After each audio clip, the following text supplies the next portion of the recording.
Picture this: one of Shakespeare's most mysterious sonnets, hiding a biblical catastrophe that changed the course of human history forever. What if I told you that Sonnet 28 isn't just about sleepless nights and restless thoughts? What if it's actually a coded retelling of one of the Bible's darkest stories, the destruction of Sodom and the shocking events that followed?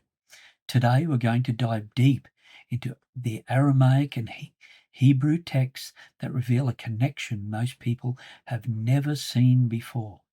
We'll explore how the poet wove together themes of divine judgment, moral corruption, and the eternal battle between good and evil. This is not your typical literary analysis. We're about to uncover layers of meaning that connect Renaissance poetry to ancient mystical wisdom. The sources we'll examine today include the Aramaic and Hebrew Zohar Adash, the Hebrew book of Jasher, and centuries-old rabbinic commentaries that paint a disturbing picture of human nature. By the end of this video, you'll see the poet's words in a completely new light. You'll understand how the story of Lot and his daughters relate to our own choices between righteousness and corruption. And you'll discover why these ancient texts compare certain behaviors to leeches that consume without conscience.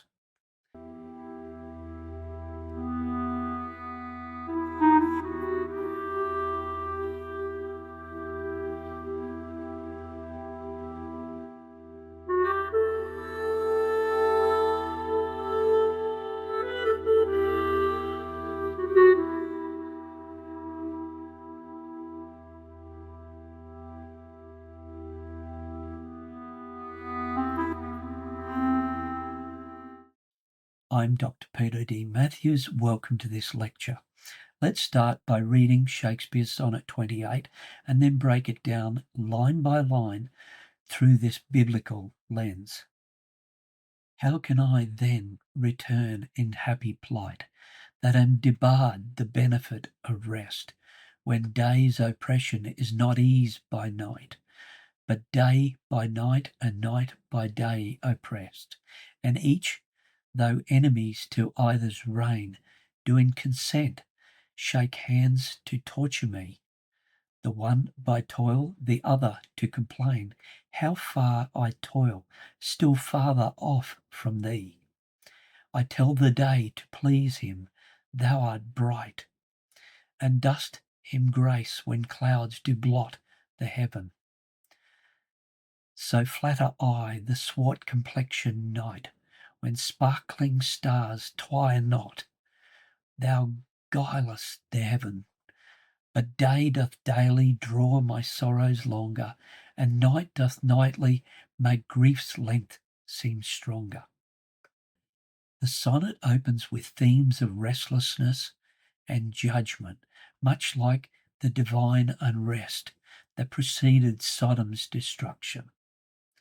According to the Aramaic and Hebrew Zohar Dash, sections 109a through to 112a, the angels sent to destroy Sodom were in a state of divine authority and grace because they carried both power of destruction and the hope of redemption. This is the key to the opening verses of Zohar Dash 110a. And it reads, according to their deeds on account of human deeds, as they act, so he transforms them. This means if a malevolent demon acts only for good in the world, he is transformed by God to an angel of light. Just as God forgives us for our sin, he does so for angels too. Now we can understand the opening verses. How can I then return in happy plight, that am debarred the benefit of rest? For the demon is denied the benefit of rest, yet according to Zohar Adash, that soul can be restored.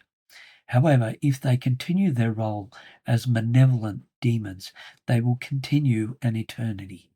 when day's oppression is not eased by night, but day by night and night by day oppressed. Now we can understand it. The poet's opening lines about day and night being unable to bring peace or rest must be read in context to the Zoharic source documents. We must remember Sonnets 26 to 30 were drawn from Parashat Vayera in Zohar Hadash that relate to a vision by Rabbi Shimon where the world was darkened and the light was gone.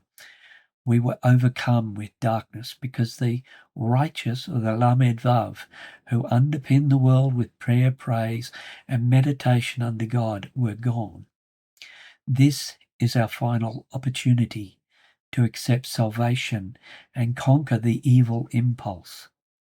Or as the Midrash Rabbah tells us, we can let the evil impulse dominate us and drag us into sin, act upon act, until we rouse to serve his desires and face the day of judgment. The Hebrew text in the book of Jasher describes how Lot struggled with his conscience before the city's destruction. He knew something terrible was coming, yet he felt powerless to change the course of events. This internal conflict appears throughout Shakespeare's sonnets in the form of sleepless nights and troubled days. Now let's examine the connection to Lot's daughters and their shocking actions after escaping Sodom. The Babylonian Midrash, Bereshit Rabbah, provides a detailed commentary on what happened in that cave. After witnessing the complete destruction of their world, Lot's daughters made a decision that would echo through generations. They believed they were the last people on earth and needed to preserve humanity. But the text reveals something much darker about their motivations and methods. The Zohar specifically compares these daughters to leeches, creatures that attach themselves and drain life without remorse. The comparison is found in the mystical interpretation of Proverbs 30 verse 15, which speaks of leeches to daughters. These daughters cry, "Give, give," always taking, never satisfied, never acknowledging wrongdoing. The Hebrew sources describe how the daughters got their father drunk on consecutive nights. They used wine as a weapon to cloud his judgment and take advantage of his vulnerable state. The book of Jasher explains that they justified their actions by claiming they were saving humanity. But rabbinic commentaries reveal a deeper spiritual corruption at work. Like the woman described in Proverbs, they ate and wiped their mouths, claiming they had done nothing wrong. And each, though enemies to either's reign, do in consent shake hands to torture me. Speaking of torturing Lot, their father, basically in hell, the one by toil, the other to complain. This phrase appears in mystical texts as a symbol of moral blindness. It represents people who commit terrible acts but convince themselves they are justified. Shakespeare's Sonnet 28 captures this same theme of self-deception and moral confusion. The speaker in the poem struggles with day and night, unable to find peace or clarity. This mirrors the spiritual darkness that follows moral compromise. No matter how far I toil, it seems I am still farther off from thee. Thee is referring to El Shaddai, God. The elder daughter said to the younger daughter, "Our father is old." Genesis 19:31. For the evil impulse is referred to as old and foolish in Zohar Hadash, drawn from the verse, Better is a child that is poor and wise than a king that is old and foolish. Ecclesiastes 4:13. The ancient texts tell us that Lot's daughters each bore sons from these encounters. These children became the fathers of the Moabites and the Ammonites, nations that would later oppose Israel. The consequences of the cave rippled throughout history for generations. However, instead of being impregnated by evil through an evil act, God decided to intervene in that lineage. For the Moabite princess Ruth converted to Judaism and became the great-grandmother of King David, who bore King Solomon and 27 generations later to Jesus Christ. Now the final verses of the sonnet come together. For I tell the days to please him, referring to pleasing Christ. Thou art bright, and dost him grace when clouds do blot the heaven. In other words, snuff out evil. Where Zohar Adash 298b explained that Archangel Michael and Gabriel are the clouds across the sky. Shekinah departed for Abraham with Michael, leaving Gabriel and Raphael to go to Sodom that evening. And now this is turning before the destruction of Sodom. Babylonian Talmud, Bava Metzia 86b explains, Michael came to announce to Sarah that she was to give birth to a son. Raphael came to heal Abraham after his circumcision, and Gabriel went to overturn Sodom. Though we know there were two angels who went to Sodom, Gabriel and Raphael. Therefore, I believe it was after Raphael had healed Abraham. So flatter I the swart complexioned night, when sparkling stars. So it was a dark night, when sparkling stars twire not, or do not sparkle, reflecting upon the dream of Rabbi Shimon of a darkened world upon judgment. Guilest the heaven, or gilt the heaven. Although most scholars seem to think this was an error by the poet, and they change it to gildest, or wrapped with gold foil, and instead of the heaven, they write the even, E-V-E-N, which frankly doesn't make any sense at all. And they offer a wide range of explanations, from sexual fantasies to golden skies or golden showers. I'm not sure which. My goodness, I'm disgusted, to be honest. It is exactly as the poet intended. When sparkling stars twire not, thou guilest, guile, duplicity, deceptive, the heaven. It refers to the heavens that will reveal their guilt, and the earth will testify against them. Job 20 verse 27, meaning us. We will reveal the guilt of angels and demons that traverse the skies. What an incredible imagery. Parashat Hadashah 4:37 connects this story to the larger theme of divine judgment and human choice. It explains that we all face moments of decision throughout our lives. We can choose the path that leads to spiritual elevation, or the one that drags us down. The mystical source described two realms awaiting human souls after death. There's the Garden of Eden, where righteous souls experience eternal bliss and divine connection. And then there's the realm of spiritual darkness, where corrupted souls face eternal separation from divine light. The Zohar teaches that our choices in this world determine our destination in the world to come, the next world. Every action, every decision, every moment of moral choice is writing our eternal story.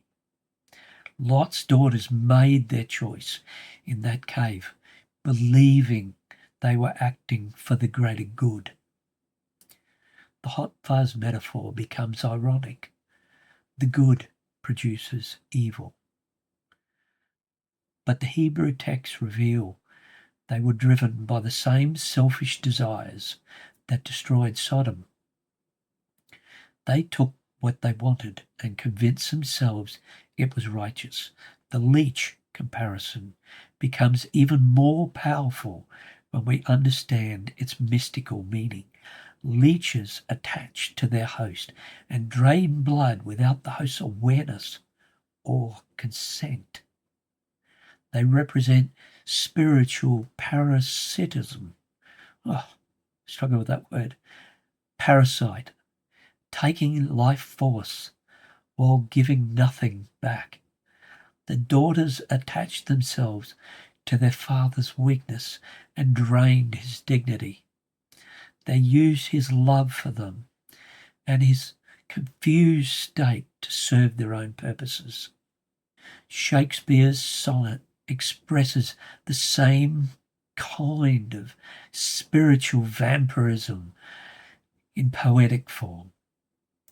The speaker describes being drained by sleepless nights and restless days.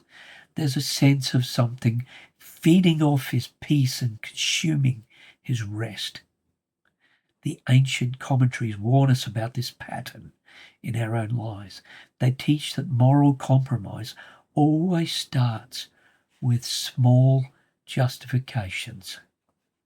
We convince ourselves that our questionable actions serve a higher purpose. We silence our conscience by claiming we had no choice or that others would do worse, such as the Russia-Ukraine war, though I don't often mention politics. But each compromise makes the next one easier until we lose our moral compass entirely. The Hebrew sources describe this process as spiritual leprosy, a gradual deadening of moral sensitivity, like physical leprosy. It starts small but eventually consumes the entire body. Lot's daughters experienced this spiritual numbing in the cave. Their trauma from witnessing Sodom's destruction mixed with pre-existing moral weakness. But day doth daily draw my sorrows longer, and night doth nightly make grief's length seem stronger. Returning to our original plight of the fallen, with the sorrow and grief of being dragged to hell by the evil impulse that traverses the sky looking for its next victim. The result was actions that shocked even the ancient world, which had much looser moral standards than us today. The mystical texts teach that redemption is always possible, but it requires genuine repentance. Genuine repentance means acknowledging the full weight of our actions without excuses. It means facing the damage we've caused and taking responsibility for healing it. The daughters never showed this kind of repentance. They continued to justify their actions and raise their sons without acknowledging wrongdoing. This is why their descendants, the Moabites and Ammonites, became enemies of God's people in later generations. The spiritual corruption they refused to address became a generational curse. Do we really want that for our lives? Shakespeare's sonnets hint at this same struggle between acknowledgement and denial. The speaker recognizes the troubled state but seems unable to find the path to peace. This reflects a spiritual limbo that so many people are in. It's resultant from unresolved moral conflicts. The ancient texts offer hope. through the concept of teshuva. Now, I've spoken about this many times, but I want to relay here it's not just repentance, but complete and utter return to righteousness. Teshuva requires brutal honesty about our failures and a genuine commitment to change. This is why it was recorded honestly in the Torah. They didn't leave it out. They didn't lie about it. They told us the truth. It's not enough to feel bad about our actions. We must actively work to become different people. The Zohar teaches that every soul has the capacity for complete transformation. Even the most corrupted person can achieve spiritual purity through sincere effort towards teshuva. But this transformation requires abandoning the leech-like behaviors that drain others. We must stop taking what doesn't belong to us and start giving back to the world. We must stop justifying harmful actions and start taking full responsibility. Most importantly, we must choose whether we want to spend eternity in the Garden of Eden or in spiritual darkness. The choice is made through thousands of small decisions throughout our lives. Each time we face a moral dilemma, we're choosing our eternal destination. The daughters in the cave made their choice. They chose immediate gratification over long-term righteousness. The consequences of that choice affected not only them, but countless future generations. This magnificent sonnet captures the weight of these eternal decisions in poetic language. Every sleepless night represents a soul wrestling with consequences of moral choices. Every restless day reflects the spiritual turmoil that follows compromise. The ancient wisdom teaches us that true peace only comes through alignment with God's divine will. When we choose righteousness, even when it's difficult, and I tell you it will be, we will experience spiritual rest. When we compromise our values for temporary gain, we lose our inner peace. So the next time you read Shakespeare's Sonnet 28, remember the deeper layers we've uncovered today. Think about the biblical catastrophe that destroyed Sodom and the moral choices that followed. Consider how Lot's daughters represented the leech-like behaviors that drains life from others. Remember that we all face similar moments of decisions throughout our lives. We must ask, how can I then return in happy plight? We can choose the path that leads to the Garden of Eden, or the one that drags us towards spiritual darkness. The Hebrew and Aramaic sources we've explored offer timeless wisdom about human nature and divine judgment. They remind us that our actions have eternal consequences beyond what we can see. If this analysis has opened your eyes to new connections between literature and ancient wisdom, please hit that like button. Share the video with anyone who might be interested in these deeper layers of poetry, theology, and philosophy. Leave a comment below telling me what other Shakespeare works you might be interested in, especially through a biblical lens. And don't forget to subscribe for more content that bridges the gap between classical literature and ancient spiritual texts. The choice between righteousness and corruption is before each of us every single day. Choose wisely.